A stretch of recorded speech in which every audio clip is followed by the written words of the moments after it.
یہ سن 69-70 کی بات ہے۔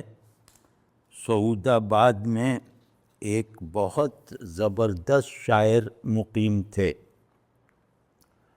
تو ان کا نام نامی عزم اکبر آبادی تھا، استاد عزم اکبر آبادی۔ اور ان سے میرا تعارف جو ہے وہ جو میرے سب سے قریبی دوست ہیں منظر امام کے ذریعے سے ہوا۔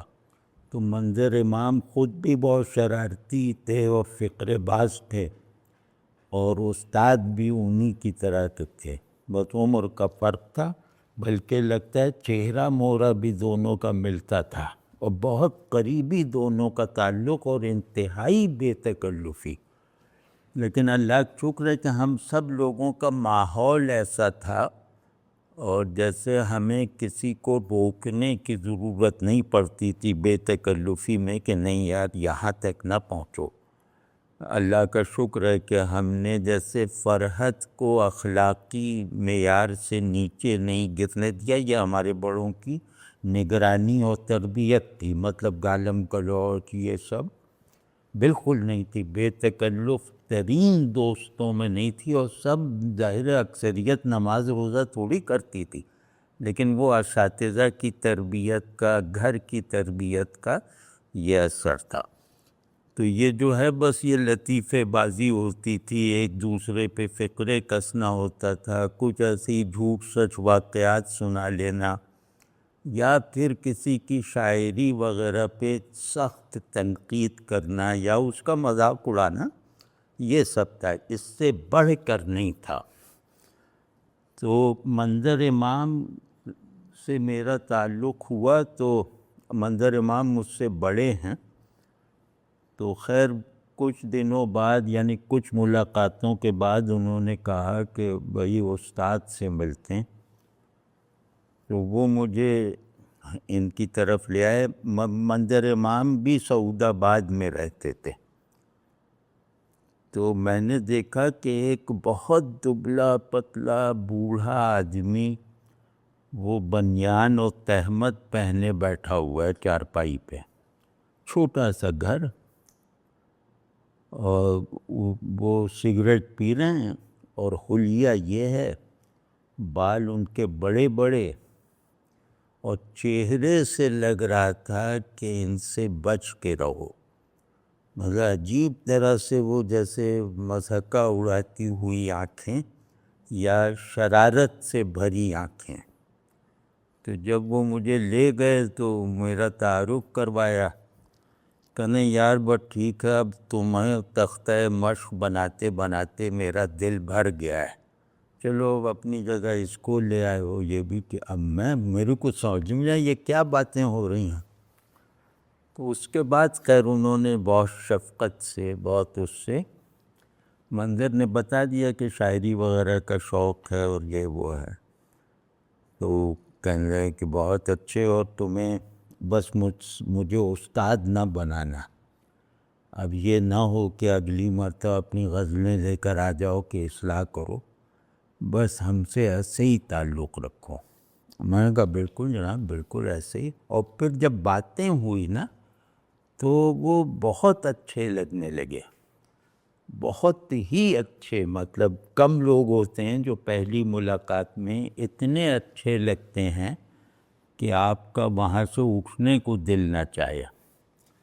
تو خیر کئی گھنٹوں کی ملاقات کے بعد، اور اس میں یہی سب ہوتا رہا، فقرے بازی، ان دونوں میں جھڑپیں ہوتی رہیں، اور مجھے بھی بلا وجہ رگید لیتے تھے، لیکن میں بہرحال خاموشی سے مسکراتا ہوا دیکھتا رہا۔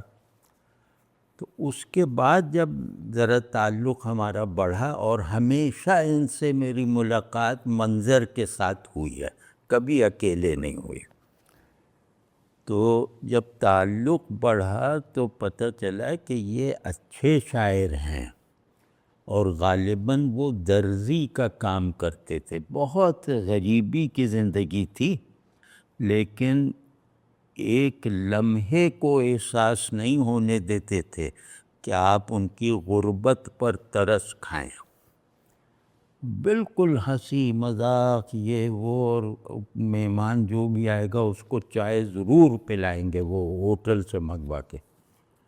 تو یہ سب تھا ان کا مطلب وزادار، لیکن لباس میں، گفتگو میں، رہن سہن میں انتہائی بے تکلف. تو اب جب آنا جانا شروع ہوا تو ان کی شخصیت کی پرتیں کھلنے لگیں، کیونکہ ان کا بذلہ سنج ہونا، فقرے باز ہونا، لطیفہ باز ہونا، یہ سب تو پہلی ملاقات میں واضح ہو گیا تھا. یہ کچھ مدت بعد ظاہر ہوا کہ یہ انتہائی خوددار ہیں، جو شعراء میں نہیں ہوتے. عام طور پر شاعروں کے طبقے میں اس طرح کی خودداری، جو زاہدانہ خودداری کہہ لو یا یہ کہ ایک حمیت کی وجہ سے خودداری آتی ہے، وہ نہیں، کم ہوتی ہے. لیکن یہ ایسے خوددار آدمی کہ پھر ہمارے تو ظاہر ہے ہم ان کے بچوں کی طرح ہو گئے. تو کبھی کہ یا منظر 5 روپے لا دو پرسوں دے دیں گے، تو پرسوں دیتے تھے اور منظر کو لینا پڑتا تھا. تو اس طرح کا تھا. تو اس سے مجھے جب اندر کی باتیں میں نے دیکھی نا، تو میری تو مطلب روح میں لرزہ طاری ہو گیا کہ ان کے یہاں اکثر فاقہ ہوتا تھا.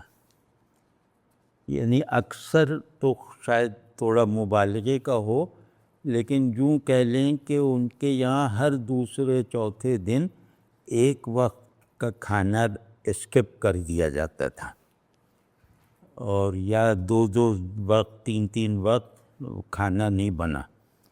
تو یہ ان کے یہاں کا جیسے معمول سا تھا، جو ہمیں 4-5 ملاقاتوں کے بعد اندازہ ہوا. تو اب میں سوچ میں پڑ گیا.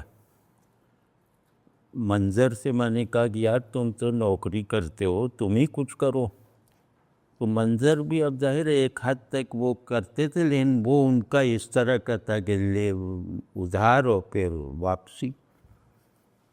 تو ہم نے کہا نہیں، اس طرح نہیں کہنے بھائی، وہ مجھ سے نہیں قبول کریں گے کسی بھی طرح. تو پھر میں نے کچھ لوگوں سے، شہر والے لوگوں سے، ان سے عرض کی اور پھر ان سے کہا کہ بھائی ان کا تو بہت خیال رکھنا لازم ہے، اور اتنا زباں داں آدمی اور اچھا شاعرانہ ٹیلنٹ رکھنے والا اور ہمیشہ دوسروں کی بھلائی سوچنے والا. مطلب مجھے انہوں نے کہنا شروع کر دیا کہ یہ آج کل کے جو ہماری عمر کے شاعر ہیں ان کو جاوید سے سیکھنا چاہیے. اب میں پھنس گیا، مشاعرے میں کہہ دیا. اب وہ استاد سب مجھے گور گور کے دیکھ بھی رہے ہیں، اور مطلب وہ جو بڑی عمر کے شعراء تھے تو ہر ایک کا فائدہ کرنا چاہتے تھے. تو ہمیں بڑی شرم آئی. تو خیر ادھر ادھر کرا کے وہ قمر جمیل صاحب کہ یہاں بہت قریبی حیثیت تھی. طلعت حسین وہ اس زمانے میں اداکار بھی تھے اور ریڈیو پہ بھی وہ بہت مشہور آدمی تھے. تو ان کے ہاتھ پاؤں جوڑ کے وہ خوشحال آدمی تھے. تو بہرحال ان کا کچھ وہ ماہانہ ان لوگوں نے کر دیا. اب مشکل یہ کہ وہ لے کے کون جائے کہ استاد یہ رکھ لیجئے، یہی کہنا ہوتا نا. تو میں نے کہا، منظر سے کہا کہ بھائی ٹھیک ہے، میں پہلی کوشش میں کر لیتا ہوں. میں ایک دن منظر کے ساتھ گیا اور میں نے کہا استاد آج میں اہتمام کر کے منظر کو ساتھ لایا ہوں، کیونکہ آج آپ سے ایک بات زبردستی منوانی ہے، اور ہم دونوں مل کے کوشش کریں گے. میں ہاتھ پاؤں سے بھی کر سکتا ہوں کوشش، یہ زبان سے کرے گا. اب جب میں نے کہا ہاتھ پاؤں سے کر سکتا ہوں، کہنے یار کیا کوئی دشمنی ہو گئی ہماری تمہاری؟ ہم نے کہا نہیں، اب جو بات ہم کہنے جا رہے ہیں اس میں انکار نہیں سنیں گے. اس طرح کچھ دیر گھما پھرا کے باتیں کیں. اور پھر ایک آخر میں نے کہا کہ استاد آپ نے کبھی یہ نہیں احساس کیا کہ میں آپ کو باپ کی طرح سمجھتا ہوں؟ آپ کو کبھی وہ محبت محسوس نہیں ہوئی جو باپ کو بیٹوں سے ہوتی ہے؟ کہنے خدا کی قسم ایسے ہی ہے، ایسا ہی ہے۔ میں نے کہا بس اب کچھ نہیں کرنا، ان کا تکیہ وہ جو یوں کر کے بیٹھے ہوئے تو اس تکیے کا نیچے میں نے وہ لفافہ رکھ دیا، وہ 300 روپے سے جو اس زمانے میں اچھی گو تھی، وہ میں نے رکھ دیا۔ میں نے کہا استاد اب ہر مہینے یہ کوئی بھی لائے گا تو یہ آپ رکھیں گے اور ادھر ادھر نہیں اڑائیں گے، اپنے گھر ہی پہ خرچ کریں گے۔ اب جب یہ ہو گیا نا، وہ بالکل دب گئے تھے، تو جو ان کا چہرہ بنا ہے، آپ سمجھ لیں کہ میں نے اس چہرے پہ جیسے شکست ذات اپنے انتہائی بڑی فضیلت پر ضرب لگنے کا صدمہ، اپنی خودداری کو پیش آنے والے چیلنج کا سامنا کرنے میں ناکامی، اور رشتے اور تعلق کی مجبوری، یہ سب چیزیں اس چہرے میں جمع ہو گئی تھیں اور آنسو نکلنے لگے۔ ہم نے کبھی استاد کو روتے ہی نہیں دیکھا تھا، تو رونے لگے، لیکن فوراً چپ ہو گیا۔ میں نے کہا استاد اب یہ بالکل نہیں چلے گا، ہر مہینے انشاءاللہ ہوا کرے گا، اور کوئی بھی آئے دینے وہ آپ کو لینا ہے۔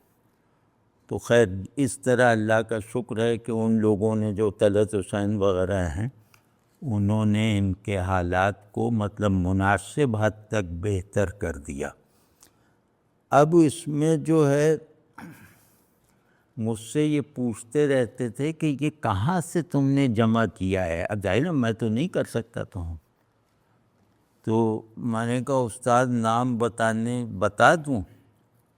تو کہنا ہاں بتا دوں۔ میں نے کہا پتہ نہیں وہ لوگ برا نہ مانے، 2 آدمی تھے نا، 2 یا 3، تو کہنا یار ہم کون سا ان سے جا کے شکریہ ادا کریں گے، بس یہیں بیٹھے بیٹھے دعا کر دیں گے۔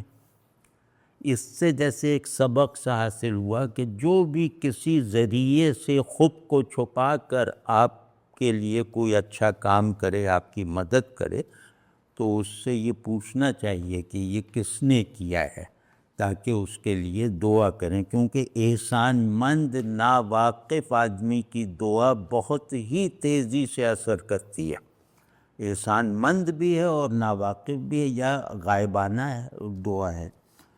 تو یہ ان کا مطلب یہ، اور شرارت، وہ جو ان کی شخصیت کا سب سے جو مطلب پر لطف حصہ تھا نا، وہ تھا ان کا شرارتی پن، ہر ایک سے شرارت کا، اپنے بچوں سے بھی شرارتیں کرتے رہتے تھے، اور تھے 65-70 برس کے اس وقت۔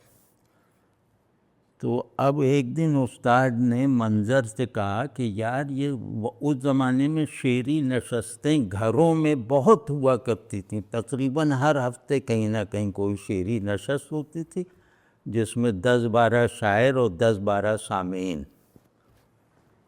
تو استاد نے کہا یار ان نشستوں میں دیکھا تھا وہ شاعر فیض آبادی نے کیسے مجھ پہ وہ طنز کیا تھا، اور دیکھا نہیں وہ وحشی جون پوری کس طرح مجھے گھور رہا تھا۔ تو اب یہ سب شعراء تھے وہاں کے، تو اس کی ان لوگوں کی ذرا ایسی تیسی کرنی ہے۔ منظر نے کہا استاد کیا کریں، اب ایسی تیسی کیسے کریں، ان کی کسی نشست میں جا کے ہنگامہ کر دیں، کیا کریں؟ کہنا نہیں کچھ نہیں کرنا، تمہارے گھر والے ہندوستان گئے ہوئے ہیں، ان کی والدہ وغیرہ ہندوستان گئی تھیں منظر کی، اور منظر کے گھر میں ایک بڑا کمرہ بھی تھا۔ وہ کہا بس وہاں ایک نشست کرو، اور اس میں یہ اعلان کر دو کہ شروع میں یہاں مضافات کی شاعری کے خصائص پر تم مضمون پڑھو گے۔ تو انہوں نے کہا بس ٹھیک ہے۔ منظر نے سب جگہ اطلاع کر دی، وہ کہا میں مضمون پڑھوں گا جس میں یہاں کے اساتذہ کا ذکر ہوگا۔ تو جس کو نہیں بھی آنا تھا استاد کو وہ آ گیا، اب یہ لوگ سب اس کمرے میں جمع ہوئے اور وہاں منظر کو، کیونکہ پہلے مضمون پڑھنا تھا، استاد اعظم اکبر آبادی کی صدارت تھی، تو منظر نے اپنا مضمون شروع کیا۔ اب وہ شروع اس طرح سے ہوا کہ ہم کراچی کے مضافات میں ہیں، لیکن ہمارا جو تخلیقی تعلق ہے وہ کراچی سے نہیں ہے، لکھنؤ سے ہے، اکبر آباد سے ہے۔ تو یہ جو تخلیقی نسبتیں ہوتی ہیں، یہ جغرافیے کی پابند نہیں، اور یہ سب کچھ اونچی اونچی باتیں کی، اور اس کے بعد کہا کہ یہاں ایسے ایسے شاعر ہیں کہ ان پہ میر و غالب رشک کرے، لیکن کچھ لوگوں نے جو ہے وہ یہاں کا ماحول خراب کر دیا ہے، اور اس کا اثر ان اساتذہ کے شاگردوں پہ پڑ رہا ہے۔ وہ ماحول کیا خراب کیا، اب یہاں سے وہ شرارت شروع ہوتی ہے، تو کہ فلاں یہ جو ہیں استاد خاور نگرامی، یہ استاد ساحر لکھنوی کے بارے میں کہتے ہیں کہ اس کو تو کچھ نہیں آتا، اور فلاں استاد فلاں کے بارے میں کہتے ہیں کہ یہ میری غزل پڑھتا ہے، اور فلاں فلاں کے بارے میں کہتے ہیں کہ اس کے شعر اکثر مصرے اکثر بے وزن ہوتے ہیں۔ اب یہ سب وہ کچھ دیر تو کہا انہوں نے، مطلب کوئی 10 نام آ گئے ہوں گے، تو وہاں ایک دم جیسے جھگڑا شروع ہو گیا، مطلب ان کی باتیں الگ رہ گئیں اور وہ لوگ آپس میں جھگڑنے لگے، اور ان کے شاگرد بھی۔ یہ نکل آئے، میں نکل آیا، باہر سے کنڈی لگا دی، وہ ایک ہی دروازہ باہر نکلنے کا تھا۔ اب وہاں جو گھنٹہ بھر ہوا ہے وہ استاد نے بعد میں بتایا ہمیں، تو مطلب یہ کہ اس نے اس کا گریبان پکڑ لیا، اس نے اس کی داڑھی کھینچ لی، ایک صاحب پان کھا رہے تھے، انہوں نے دوسرے پہ پیک تھوک دی، اور ایک گھمسان کی جنگ ہوئی۔ اس کے بعد استاد اعظم اکبر آبادی نے ان لوگوں کو دکھاوے کے لیے ذرا چھڑوایا اڑوایا، اور کہا کہ دیکھو تم لوگوں کی اوقات یہ ہے، اس اوقات کا آدمی ہم پر ہوپنگ کرے۔ وہ سارا وہ پھر اس کے بعد ظاہر ہے کہ منظر بھی کچھ دن غائب رہے، ہم بھی غائب رہے، لیکن یہ اس طرح کے شرارتی آدمی تھے۔ تو اور شاعر زبردست، مطلب ان کا ایک مطلع سناتا ہوں کہ اسیر جبر نہیں، مطلع نہیں ہے، شعر ہے۔ اسیر جبر مشیت ہیں ہم زمانے میں، اسیر جبر مشیت ہیں ہم زمانے میں، ہمارے پاؤں کی زنجیر میں صدا بھی نہیں۔ بڑا مشہور شعر تھا ان کا یہ۔ تو اللہ کی مہربانی کہ غالباً عمرے پہ یا حج پہ غالباً گئے تھے، تو وہیں مطلب عبادت کی حالت میں انتقال ہو گیا، اور اللہ نے ان کو طویل عمر کسی بڑی بیماری کے بغیر عطا فرمائی۔ اسی شگفتگی سے وہ مطلب 80-90 برس گزار گئے، اور اسی شرارتی پن کے ساتھ، مطلب انہوں نے ممکن ہے مکے مدینے میں بھی کچھ شرارتیں کی ہوں، مطلب وہ اس کے بغیر رہ ہی نہیں سکتے تھے، لیکن وہ ہوتی اس طرح کی تھیں۔ تو اللہ بس ان کو خوب اعلیٰ درجات نصیب فرمائے۔